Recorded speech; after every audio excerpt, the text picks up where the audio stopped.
Hi everybody, this is like kind of a special episode. I don't usually do game episodes, but I've been talking about this system for the past few weeks on our live chat, and basically it's finally come in after, I don't know, 5 days delay. The story behind this is that my friend Fu had told me that the pre-orders had gone online earlier than they were anticipated, and luckily enough reserved my PlayStation 5. I ordered mine earlier than Fu, and he ordered his afterwards, but he got his PlayStation 5 a lot earlier than I did. I don't know how that worked out, but it just worked out the way that it did. I'm not too sure how this got delayed because it was pre-ordered a few months before it got released, and I thought Walmart's a $1 billion company, so I thought that they'd have their act together. Even the boxes don't release until the release date, so obviously they had it in the warehouse, but they didn't pre-plan to deliver these things on time. They only have a certain amount of systems, so you'd think that they'd have it out on time. I finally got it.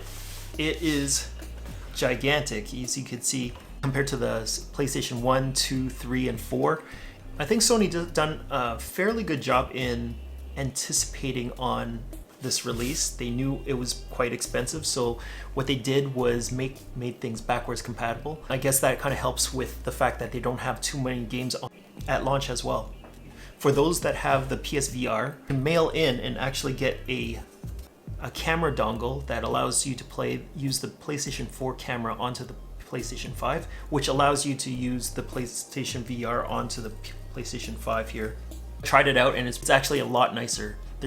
There's some games before that were kind of unbearable because of their load times and the frame rate issues, but this system kind of alleviates a lot of those issues, and sometimes some of the games are more playable now because they have less load times and they run a little faster.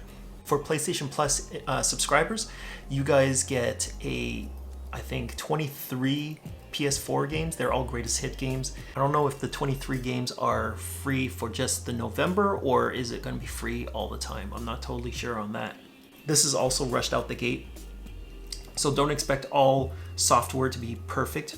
The day that I got this and set it up, it actually crashed on me, and Sony had sent me some sort of survey asking me how the system is now. The system isn't perfect right now. The software isn't great. It's still being updated, and it's updated constantly. Like people that have PlayStation 4s, they probably already know you have to update it constantly. One of the really interesting features is this controller here. It's pretty high tech.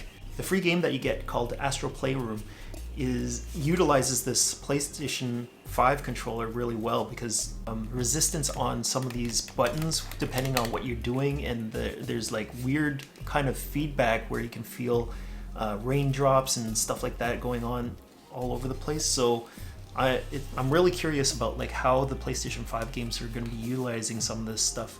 But then again, you know, like PlayStation 4 and PlayStation 3 used to have like these motion controls that they promised that they were going to be using more often, but they didn't really use.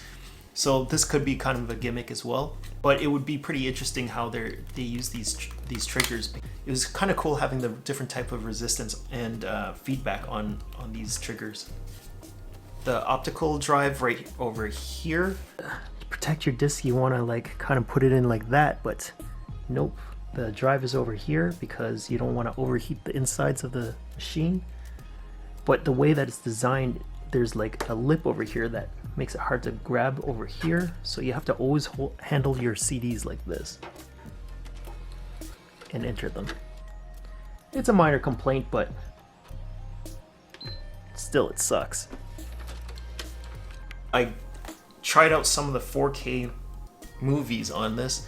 There was a glitch on Star Wars. It's at the top right hand corner, and it's kind of got this weird glitchy scrambled screen there, and I couldn't get rid of it. I thought it was just that movie, then another movie I put in, and then it did it again. And I think Sony had some sort of update, and I think they fixed it, but I put in another 4K movie and it started working properly again.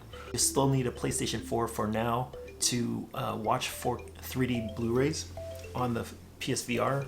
PSVR is not very great for 4K 3D movies anyways. It's better on a 3D TV, but now that TVs are all 4K anyways, it's not really a big issue. In the end, would I recommend buying something like this? I would say wait a year. The hype of this system is astronomical. I don't think it's quite worthy of the hype that it's getting right now. Yes, it does play some of the games like, for example, Gran Turismo is a lot more fun with this game system because the load times for the game sucked on the PS4, and the frame rates, it seems like the frame rates are a lot better now. I actually really like playing Gran Turismo now on PlayStation 5 rather than the PlayStation 4. There's a few games that actually do benefit from the PlayStation 5. But how often do you actually play these games? That's it. PlayStation 4 games. There's only like a few PlayStation 5 games, and you have to make sure that you really like that PlayStation 5 game to plop down almost $1,000 on the system.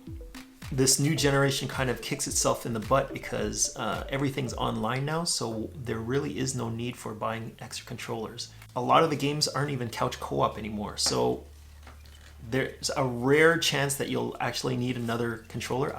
If you get one of these systems, I wouldn't get another controller. A year from now, the games will probably start trickling down, and then it'll probably be worth it. But on the other hand, I am trying to get trophies so I can beat Nick for his trophy list. I'm just a few away from him, but I'm gonna get you, Nick. Talk to you guys later. See ya. Bye.